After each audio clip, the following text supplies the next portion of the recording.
నమస్తే, నేను Deepa. Welcome to YoYo TV glance.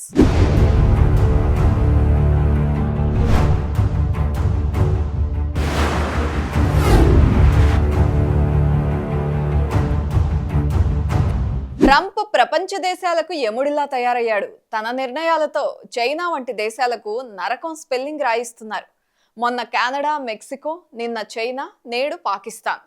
ఇలా ఓ లైనప్ తో వెళ్తున్నట్టుగా ఉంది. ఇందులో మన భారత్ పేరు కూడా ఉందని అంటున్నారు.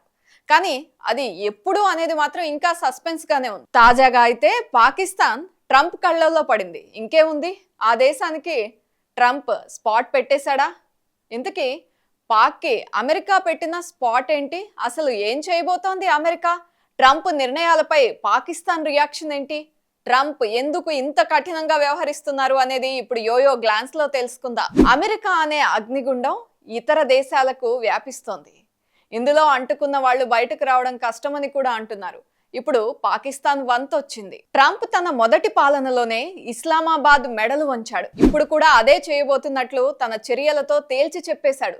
ఫస్ట్ టర్మ్ లో పాకిస్తాన్ కు అందించే సైనిక సాయాన్ని నిలిపివేసిన ట్రంప్ ఇప్పుడు పౌర సహాయాన్ని ఇచ్చేది లేదంటూ తెగేసి చెప్పారు. అయితే అమెరికా అవకాశవాదాన్ని, తన ఉగ్రవాద అసుర వేదాన్ని కలగలిపిన పాకిస్తాన్ కుటిల నీతి కారణంగానే ఉపఖండంలో ప్రచ్ఛన్న యుద్ధం ప్రజ్వరిల్లి వేల మంది అభాగ్యుల ప్రాణాలని కోల్పోవడం ఇప్పటికీ జరుగుతూనే ఉంది. సుమారుగా 2 దశాబ్దాలుగా అమెరికా తెలివి తక్కువతనంతో పాకిస్తాన్ కు 3 లక్షల కోట్ల రూపాయలకు పైగా ఆర్థిక సహాయాన్ని అందించింది. మన నేతల్ని వెర్రివాళ్లుగా జమకట్టి అబద్ధాలు, నమ్మక ద్రోహాన్నే ప్రతిఫలంగా బదులిచ్చింది. మనం వేటాడుతున్న ఉగ్రవాదులకు తమ దేశంలో ఆశ్రయం కల్పిస్తోంది. ఆ పరిస్థితులకు ఇప్పుడు పూర్తిగా అడ్డుకట్టపడబోతోంది. ఎందుకంటే డొనాల్డ్ ట్రంప్ అమెరికా అధ్యక్షుడయ్యారు. ట్రంప్ వస్తే ఏం జరుగుతుందో ఇస్లామాబాద్ కు బాగా తెలుసు.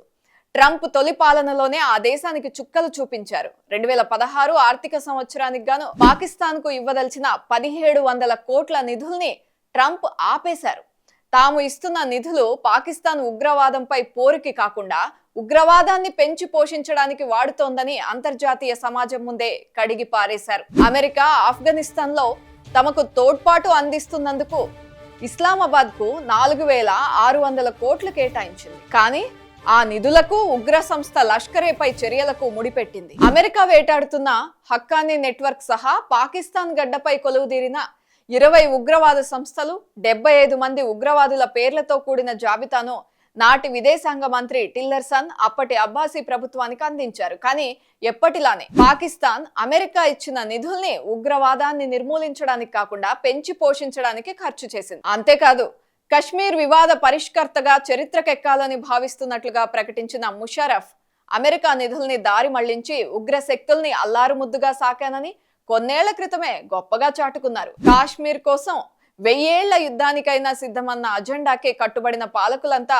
ఉగ్రవాదానికి నారు నీరు పోసి తరించిపోతున్నారు. అయితే ఇది తెలుసుకున్న ట్రంప్ పాకిస్తాన్ కు ఇకపై నయా పైసా ఇవ్వకూడదని డిసైడ్ అయ్యారు. దీని ఫలితంగా సైనిక సాయాన్ని నిలిపివేస్తూ సంచలన నిర్ణయం తీసుకున్నారు. కానీ బైడెన్ వచ్చిన తర్వాత పౌర సహాయం మాత్రం కొనసాగుతూ వచ్చింది. ట్రంప్ ఏకంగా ఇప్పుడు 17,242 కోట్ల వార్షిక సైనిక సహాయాన్ని నిలిపివేశారు. కానీ 2020లో జో బైడెన్ అమెరికా అధ్యక్షుడైన తర్వాత పాకిస్తాన్ కు భారీగా ఆర్థిక సహాయాన్ని చేశారు. అయితే 2024లో ఇస్లామాబాద్ కు $16 మిలియన్ అంటే 138 కోట్లు పౌర సాయంగా అందించారు. అంతకుముందే 2023-22లో ఇస్లామాబాద్ కు ప్రతి ఏటా $80 మిలియన్ అంటే 690 కోట్ల పౌర సహాయాన్ని అందించారు. అయితే ఈ మొత్తాన్ని పాకిస్తాన్ లో ఆర్థికంగా బలహీనంగా ఉన్న జనాభా అభ్యున్నతికి ఉపయోగించాలని చెప్పారు. పాక్ పాలకులు ఆ నిధుల్ని అమెరికా చెప్పినట్లే ఖర్చు చేసి ఉంటే ఆ దేశ ప్రజలకు ఈ పరిస్థితులు వచ్చుండేవే కావు. బైడెన్ సర్కార్ ఇచ్చిన నిధుల్ని కూడా పాక్ పాలకులు తమ జల్సాలకు, ఉగ్రవాదాన్ని భారత్ లో ఎగదోయడానికే ఖర్చు చేశారు. డొనాల్డ్ ట్రంప్ సైతం ఇవన్నీ ఓ కంట కనిపెడుతూనే వచ్చారు. తాను అధికారంలోకి వచ్చిన తర్వాత పాకిస్తాన్ లెక్క సరిచేయాలనే నిర్ణయం తీసుకున్నారు. ఇప్పుడు ఆ సమయం రానే వచ్చింది. జనవరి 20వ తేదీన అమెరికా అధ్యక్షుడిగా బాధ్యతలు తీసుకోగానే వరుసగా ఎగ్జిక్యూటివ్ ఆర్డర్లపై సంతకాలు పెట్టారు ట్రంప్. వాటిలో చాలా వరకు వివాదాస్పద అంశాలే ఉండడంతో అందరి దృష్టి వాటిపైనే పడింది. కానీ అదే రోజు ట్రంప్ మరో నిర్ణయం కూడా తీసుకున్నారు. ప్రపంచ దేశాలకు అగ్రరాజ్యం అందించే పౌర సహాయాన్ని నిలిపివేస్తూ ఎగ్జిక్యూటివ్ ఆర్డర్స్ పై సంతకం చేశారు. 90 రోజుల పాటు ట్రంప్ నిర్ణయం అమల్లో ఉంటుంది. ఇక CNN నివేదిక ప్రకారం అమెరికా విదేశాంగ మంత్రి మార్కో రూబియో ఈ నెల 17న అన్ని దేశాల దౌత్య కార్యాలయాలకు ఈ సమాచారాన్ని పంపించారు.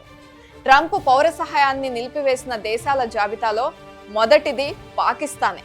90 రోజుల తర్వాత ట్రంప్ మనసు మార్చుకున్న పాకిస్తాన్ విషయంలో మాత్రం అది ఎప్పటికీ జరగదు. అంటే ట్రంప్ పవర్లో ఉన్నంత కాలం పాకిస్తాన్కు నయా పైసా కూడా అమెరికా నుండి అందదు. కానీ ఇక్కడ చాలా మంది అమెరికా పౌర సహాయం ఆపేసినంత మాత్రాన ఏం జరుగుతుందిలే అనుకోవచ్చు. పాకిస్తాన్ స్థితిగతుల్ని అల్లా, ఆర్మీ, అమెరికాలే నిర్దేశిస్తూ ఉంటాయి అంటారు. అలాంటి అమెరికా హ్యాండ్ ఇవ్వడం అంటే పాకిస్తాన్ పని ఖతమే.